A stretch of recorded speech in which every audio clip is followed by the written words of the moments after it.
पहचानता हूँ। कई बार आता हूँ जब भी झारखंड का दौरा लगता है तो शिवपूजन जी अक्सर कहते हैं कि आप मीडिया, चूँकि मैं मीडिया जगत से हूँ तो मीडिया के लोगों से आप ज़रूर मिलिए, विषय ना भी हो तो चाय पानी करते हैं, विषय हो तो थोड़ी बात भी चर्चा भी कर लेते हैं। तो आज भी ऐसे ही कुछ ऐसा हुआ कि चूँकि मैं आपातकाल के प्रोग्राम के लिए आया था और झारखंड, बिहार और झारखंड और वहाँ से वापस जा रहा था, तो हमने सोचा आपके साथ एक बार मुलाकात भी हो जाएगी और कुछ विषय जो है उस विषय पे आपके सामने कुछ रखने का मौका भी मिलेगा।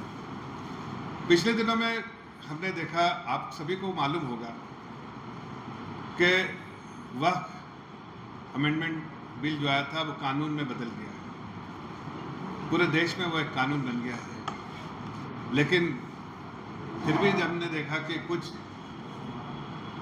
इंडिया अलायंस के और ख़ास के कांग्रेस के लोग जब झारखंड में आते हैं तो लोगों को गुमराह करते हैं, वर्गलाते हैं और वक्फ कानून के बारे में कहते हैं कि वो इम्प्लीमेंट नहीं होने देंगे।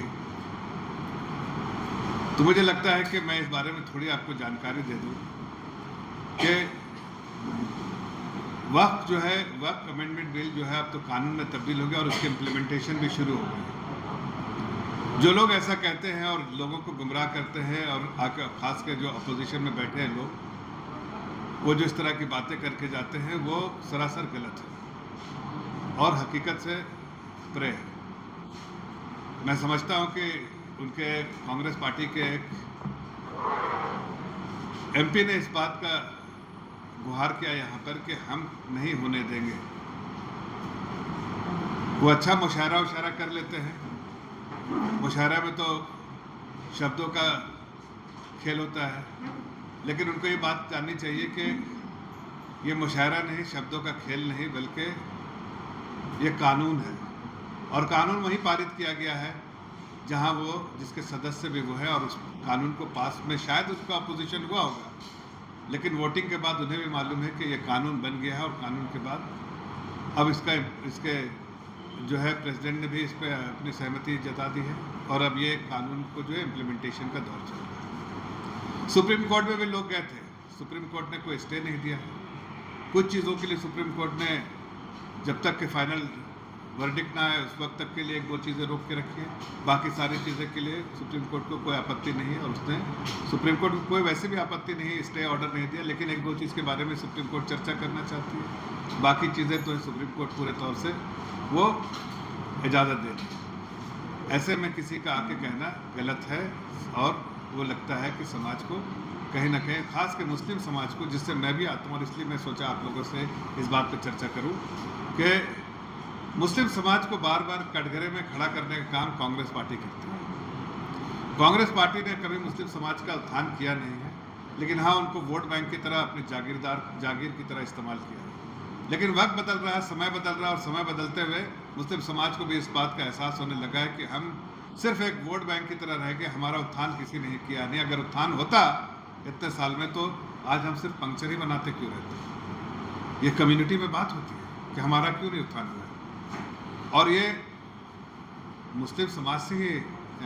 उन्होंने कभी भी कांग्रेस पार्टी में और मुस्लिम समाज से आते हैं और वो मुस्लिम समाज के उत्थान के लिए कभी बात नहीं करते, लेकिन हाँ मुस्लिम समाज को वोट बैंक में कैसे रखा जाए, उसको कैसे डरा के माहौल में रखा जाए। डरते समय सहमते जो है माहौल में रहेगा आदमी तो शायद वोट बैंक की तरह रहेगा। ये उनका जो सालों का जो तरीका था वो बार बार इस्तेमाल करते हैं, लेकिन अब मुस्लिम समाज भी समझ गया है कि ऐसे पैतरे और ऐसे स्टंट जो है बैकफायर करेंगे और इसका कोई फ़ायदा नहीं। इसलिए कि ये वक्फ कानून आया है इसीलिए कि मुस्लिम समाज के उत्थान के लिए। मुस्लिम समाज ने, अगर आप देखें तो जो मुतवल्लीज़ हैं और वक्फ के जो रिलीजियस लोग हैं जिनको नॉमिनेशन मिलता है, उनमें हमने कोई इस पूरे जो अमेंडमेंट में कुछ नहीं किया है। उनको पूरी आज़ादी है, जो रिलीजियस काम है उसमें कोई पूरी आज़ादी है। मुस्लिम समाज के ही लोग रहेंगे और उसमें उनको कोई भी इनके लिए हस्तक्षेप नहीं है। सिर्फ अमेंडमेंट क्या चीज़ हुआ है? अमेंडमेंट ये हुआ कि जिस तरह से करप्शन था, जिस तरह से ये दान अमेंडमेंट ये हुआ कि जिस तरह से करप्शन था, जिस तरह से ये दान है ना, ये जो मुस्लिम समाज के लोग, जो अमीर लोग जो दान करते हैं ऊपर वाले के अल्लाह के नाम पे करते हैं, जो उनका डेफिनेशन है वक्फ का डेफिनेशन है कि भगवान के नाम पे, अल्लाह के नाम पे ये उसके वास्ते करते हैं और इसका सीधा फायदा जो है उस समाज के गरीब लोगों को होना चाहिए। ये गरीब लोगों का फायदा ही नहीं हो रहा था, इसलिए आदरणीय प्रधानमंत्री जी ने देखा कि वक्फ की इतनी प्रॉपर्टी है, आमदनी कुछ नहीं, प्रॉपर्टी जो है बहुत है, लेकिन उसका फायदा किसको हो रहा है? तो फायदा जब उसकी जानकारी पूरी ली गई, बहुत सारे कोशिश किए उसको सुधारने के लिए, नहीं सुधरा, तो जानकारी जब ली गई तो इसमें सब उससे पता चला कि इसमें बड़े बड़े लोग, समाज के बड़े बड़े लोग इसमें इन्वॉल्व हैं और इसका फायदा उनको हो रहा है, लेकिन गरीब आदमी को नहीं हो रहा। आदरणीय प्रधानमंत्री जी ने एक बार नहीं अनेक बार कहा है कि हम गरीब मुसलमानों को और गरीब जनता को, चाहे कोई धर्म का हो, उसका उत्थान करना चाहते हैं, उसको मजबूती से पकड़ते हैं, उसको उठाना चाहते हैं। लेकिन कांग्रेस और उसके स्लीपर सेल जो है ना, देश में कभी भी मुस्लिम समाज को कहीं ना कहीं गुमराह करते हैं और उनका उत्थान नहीं होने देना चाहते हैं। इसलिए प्रधानमंत्री जी ने पूरा संशोधन ऐसा किया है कि इसका सीधा सीधा फायदा जो है मुस्लिम समाज के लोगों को और उनके फायदे के लिए। अब देखिए, इतनी बड़ी 9 लाख से ऊपर करोड़ की संपत्ति में आमदनी क्या है? मामूली, मतलब 1% भी आमदनी नहीं। जिस जगह आमदनी होनी चाहिए 1 लाख करोड़, 2 लाख करोड़, वहाँ आमदनी बिल्कुल मामूली सा आमदनी 1000 है। तो इसलिए ज़रूरी है कि इसमें संशोधन करना चाहिए था। अब संशोधन के बाद जो है, देखिए किस तरह से लोग गुमराह कर रहे हैं। एक है वक्फ के काम को देखने के लिए, उसमें मुतवल्ली रहेंगे, उसमें और मौक़िफ़ रहेंगे, लेकिन उसमें कोई हस्तक्षेप सारे मुस्लिम समाज से लोग होंगे। अब इन्हें दिक्कत है कि अगर एडमिनिस्ट्रेटिव काम में अगर कोई और आ जाए, किसी और धर्म से आ जाए तो उससे मुश्किल है। भाई किसी धर्म से हो, मेरे भाई किसी धर्म से हो, उसका काम एडमिनिस्ट्रेटिव काम है, उसके एक्सपर्टीज़ का काम है, उससे जो अच्छा उस वक्त को मैनेजमेंट में अच्छा काम होगा, उसके लिए जानकारी होगा। ऐसा नहीं कि कोई एक गुट बन जाए और गुट बन के वक्त की प्रॉपर्टी को किसी न किसी तरह बेच दिया जाए। इसलिए हमने हर समाज के हमने 2 नॉन मुस्लिम्स को भी उसमें जगह देने की है, जो बोर्ड, जो काउंसिल बनेगा, ताकि कोई भी मैनेजमेंट हो, उस मैनेजमेंट में हर चीज़ चर्चा की जाए और उसके जो अल्टीमेट ऑब्जेक्टिव है कि गरीब आदमी को फ़ायदा होने वाला और उस संपत्ति का किसी को जाति फ़ायदा ना हो, उसका ध्यान रखते हुए इस चीज़ को किया गया है। लेकिन आज कांग्रेस पार्टी हो, बहुत सारी पार्टियां हों, ये सारी पार्टियां जो है लोगों को गुमराह कर रही हैं और उनको मुस्लिम समाज को कहीं ना कहीं जो है वर्गलाने का काम कर रही है। मैं आपके माध्यम से इस बात को मुस्लिम समाज तक पहुंचाना चाहता हूं, झारखंड के मुस्लिम भाई बहनों को, और ख़ास के जो गरीब तबका से बिलोंग करते हैं मुस्लिम समाज के, कि ये संशोधन जो हुआ है और ये जो अभी नया कानून आया है, इससे सिर्फ और सिर्फ मुस्लिम समाज का फ़ायदा होगा, मुस्लिम समाज के गरीब लोगों का फ़ायदा होगा। फिर से कह रहा हूँ, मुस्लिम समाज के गरीब तबके का फ़ायदा होगा, उनके उत्थान के लिए काम होगा। आज तक जो काम नहीं हुआ, आज मैं पूछता हूँ किसी को, क्या बड़े बड़े इतने सारे प्रॉपर्टी रहने के बावजूद भी आप अगर देखिए तो क्या अच्छे मेडिकल कॉलेज बने? आज आप देखिए तो अच्छे कोई स्कूल बने? क्या अच्छा कुछ ऐसा काम हुआ जिससे समाज के लोगों का फ़ायदा होगा? नहीं। आप सुनते होंगे कभी कभी क्रिश्चियन मेडिकल कॉलेज जैसे ऐसे बहुत सारे चीज़ हैं जो क्रिश्चियन कम्युनिटी ने किया है, उनके अपने जो भी रिसोर्सेज से उससे किया। लेकिन मुस्लिम समाज के बारे में आप ऐसा नहीं सुनेंगे, इसलिए कि मुस्लिम समाज के लोग ही मिलकर, आपस में मिलकर और बड़े बड़े लोगों के साथ मिलकर इसके कहीं ना कहीं इसके साथ गबन किया गया था। तो अब और कई प्रॉपर्टी, उसमें कई ऐसी चीज़ें भी थी कानून में, जैसे आपको डिक्लेयर कर दिया, सबको मानो कि इस ऑफिस को डिक्लेयर कर दिया, अगर स्टेट वक्फ बोर्ड ने अगर डिक्लेयर कर दिया कि कानून ये प्रॉपर्टी हमारी है, तो फिर इनको प्रूफ करना है कि इस बिल्डिंग के ओनर को प्रूफ करना है कि ये बिल्डिंग हमारी है, ये वक्फ की नहीं है। तो ये संशोधन करके बहुत सरल तरीके से किया गया है कि आप दान दीजिए, जिस मुस्लिम को दान देना है दान दे, उस दान का सीधा सीधा फ़ायदा जो है गरीबों का होगा। जो गलत तरीके से प्रॉपर्टी, सरकारी प्रॉपर्टी या मॉन्यूमेंट्स को आपने डिक्लेयर कर दिया है, उसकी सर्वे करने के बाद उसके बाद उसको सही तरीके से जो वक्फ में जो वक्फ का नहीं, सरकार के पास जाएगा और जेन्युइन तरीके से इस वक्फ की प्रॉपर्टी का मैनेजमेंट होगा और इससे मुस्लिम समाज का उत्थान होगा। आगे आने वाले कुछ सालों में आप देखेंगे ये संशोधन बिल जो आज आया, ये जो वक्फ कानून आया है नया, उससे उसका सबसे बड़ा हिमायती मुस्लिम समाज के गरीब के एसेट्स है। इससे आपने क्या आमदनी की और कैसे आपने मुस्लिम समाज का उत्थान किया, क्या आपने कम्युनिटी के लिए किया, क्या आपने सोसाइटी के लिए किया, ये सवाल जब करेंगे तो उनके पास कोई जवाब नहीं, इसलिए कि उन्होंने कुछ भी नहीं किया। तो बस चूँकि मैं पिछले दिनों में पढ़ रहा था कि यहाँ पर कुछ अपोजिशन में जो बैठे हैं दिल्ली में, यहाँ पर आके लोगों को वर्गलाने का काम कर रहे थे, इसलिए मैंने सोचा एक मौका अच्छा है कि आपके साथ रूबरू होकर इस चीज़ की जानकारी दें और आपके माध्यम से प्रदेश की मुस्लिम जनता को, खासकर मुस्लिम जनता और खासकर गरीब तबका जो है मुस्लिम का, उनको ये पैगाम आपके माध्यम से पहुँचाऊँ कि आपके ही उत्थान के लिए किया गया है। अगर वक्फ की प्रॉपर्टी को हम नहीं टच करते, हम सरकार हमारी आंख बंद कर लेती, हमें कुछ नुकसान नहीं, सरकार को कोई फर्क नहीं पड़ता, कुछ भी नहीं। लेकिन किसको फर्क पड़ रहा था? आदरणीय प्रधानमंत्री जी ने देखा ये फर्क तो गरीब मुसलमान को पड़ रहा है, जिसका हक कोई और मार रहा है, गबन हो रहा है। एक लाख करोड़ की प्रॉपर्टी जो है एकदम कम से कम देर में लीज पे दे दिया गया है। तो उन सब चीज़ों की अब जब ये काउंसिल बनेगा, उसमें सारे लोग रहेंगे, उसमें ये बात चर्चा होके जाएगी और हर चीज़ चर्चा होगी, तो उसमें जो करप्शन है वो खत्म होगा और उसका फ़ायदा, डायरेक्ट फ़ायदा मुस्लिम समाज का उत्थान होगा।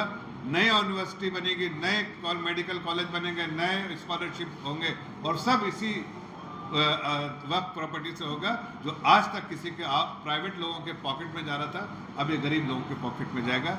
यही आदेश था, यही उद्देश्य है हमारे वक्फ बिल का, जो लोग तोड़ मरोड़ के मुस्लिम समाज को गुमराह करने के लिए कोशिश कर रहे थे। तो मैंने सोचा आपके सामने इस चीज़ आपके माध्यम से लोगों तक पहुँचाएं। आपका कोई सवाल होगा तो मैं जवाब आरएसएस कह रही है सेक्युलर शब्द को संविधान से हटाइए, आप ये डिमांड को किस रूप में देखते हैं? देखिए, जहाँ तक संविधान की बात है तो आपने देखा, हमने तो 2 दिन पहले 25 तारीख को संविधान के किस तरह से 50 साल पहले हत्या की गई थी उसकी बरसी मनाई। आपको पता है कि संविधान को बचाने का काम हमने किया, संविधान को पालन करने का काम हमने किया है। और कांग्रेस ने उस वक्त जो संविधान में जो फेर बदल किए, चाहे जो कॉन्स्टिट्यूशनल अमेंडमेंट 38 किया या 42 किया, उनका मकसद क्या था? उनका मकसद था सिर्फ एक महिला जो उस वक्त प्रधानमंत्री थी उसको बचाने का काम था, एक परिवार को बचाने का काम था, एक पार्टी को बचाने का काम था। इसलिए कि उनको जब 12 जून को उनके खिलाफ जब फैसला आया कि ये इनका जो इलेक्शन था वो स्टेट मशीनरी और सरकारी मशीनरी के सपोर्ट से बना है हुआ है और इसमें इसको रद्द कर दिया जाए और नल एंड वाइड किया जाए और इलेक्शन खत्म हो जाए, तो वैसे में इन्होंने इमरजेंसी लागू किया, आपातकाल का घोषणा कर दी।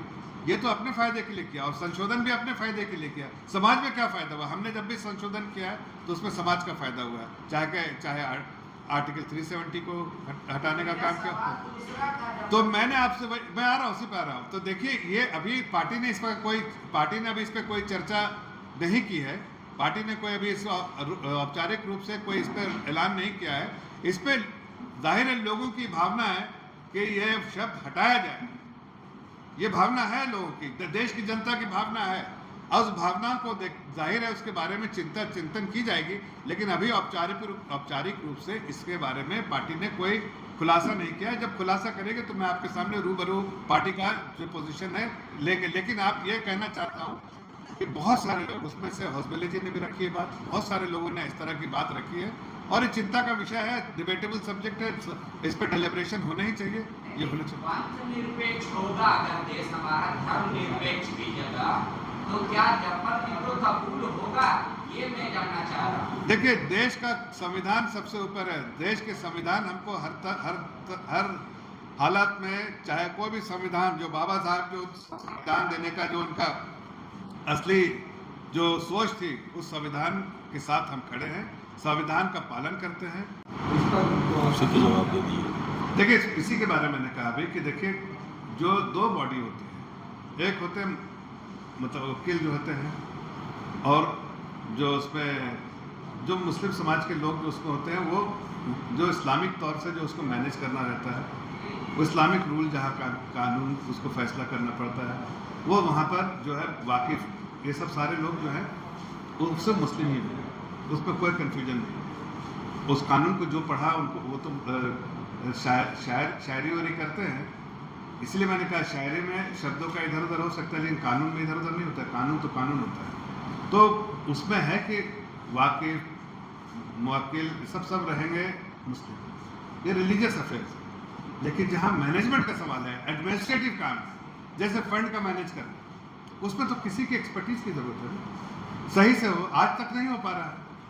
जो आपको एम्पावरमेंट दिया गया था मुतवक्किल को, वो उन्होंने एम्पावरमेंट का गलत इस्तेमाल किया, गुटबाजी करके उन्होंने एक धंधा शुरू कर दिया था, करप्शन हो गया था। जितना ड्यू प्रोटेक्ट करप्शन है वो उसका आपको ये नहीं कर सकते, उसमें बड़े लोग मिलकर सब लोगों ने उस पर अपना फ़ायदा उठाया। अब वो नहीं हो पाएगा। अब वो चीज़ जो है वो बॉडी करेगी जिसमें सभी लोग, मुस्लिम समाज के और किसी समाज के भी हो, उनका काम है एडमिनिस्ट्रेटिव वर्क अच्छा से किया जाए। ये बात उनको जानकारी होनी चाहिए। खुद वो मेंबर ऑफ पार्लियामेंट है, लेकिन ये है कि मकसद अगर ये हो कि समाज को गुमराह करना हो तो कानून को भी आप तोड़ मरोड़ कर पेश कर सकते हैं। ये वही काम कर रहे थे, लेकिन देश की जनता समझ चुकी है, गरीब जनता मुस्लिम समाज की समझ चुकी है, ऐसे बहकावे में अब नहीं आने वाली है। और कोई सवाल है तो आप ले लीजिए, नहीं तो आपकी पार्टी को मुसलमानों की इतनी ही चिंता है, पिछले जब से हेमंत जी बने हैं, एक भी प्रस्ताव जो प्रधानमंत्री जन विकास कार्यक्रम का जो अल्पसंख्यकों के लिए है MSDP, उसका एक भी प्रस्ताव राज्य सरकार ने नहीं भेजा है। 0 रुपया आया 6 साल में। कभी आपकी पार्टी सड़कों पर नहीं दिखी। आपकी पार्टी बाकी सब काम के लिए सड़कों पर दिखती। तो इसके लिए देखिए, ये तो स्टेट गवर्नमेंट से पूछिए क्या वो क्यों नहीं भेज रहे। लेकिन हमने ये, हम बिल्कुल चिंता, इसलिए मैं कह रहा हूँ कि जो वेलफेयर स्कीम सरकार की सेंट्रल गवर्नमेंट की शुरू हुई, उसकी सूची आपने देखी, उसमें हमने मुस्लिम समाज के बढ़ चढ़ के लोगों को सपोर्ट किया है, इसलिए कि वो कांग्रेस की सरकार के समय गरीब रह गए, उनका वो पिछड़ गए और इसलिए उनको ज़्यादा सपोर्ट की ज़रूरत पड़ी। हमने ऐसे वेलफेयर स्कीम बनाए जिससे बिना भेदभाव के जो सूची में आता है गरीब आदमी उसको देना चाहिए। स्टेट गवर्नमेंट अगर कुछ नहीं कर रही तो उसको कटघरे पे खड़ा करना। आप जरूर उनसे पूछिए उनको क्यों ऐसा नहीं करे। मेरा बेटा मुंह लटकाया क्यों बैठा है? मेरे सारे फ्रेंड्स कितनी मस्ती करते हैं और मैं बस स्कूल से घर और घर से स्कूल। तो चलो तुम्हें कहीं बाहर ले चलती हूँ। बाहर क्यों? चलो आज ही वाइल्ड वादी वाटर पार्क चलते हैं, जो है रांची का बेस्ट वाटर पार्क, जहाँ है फन और मस्ती का फुल डोज।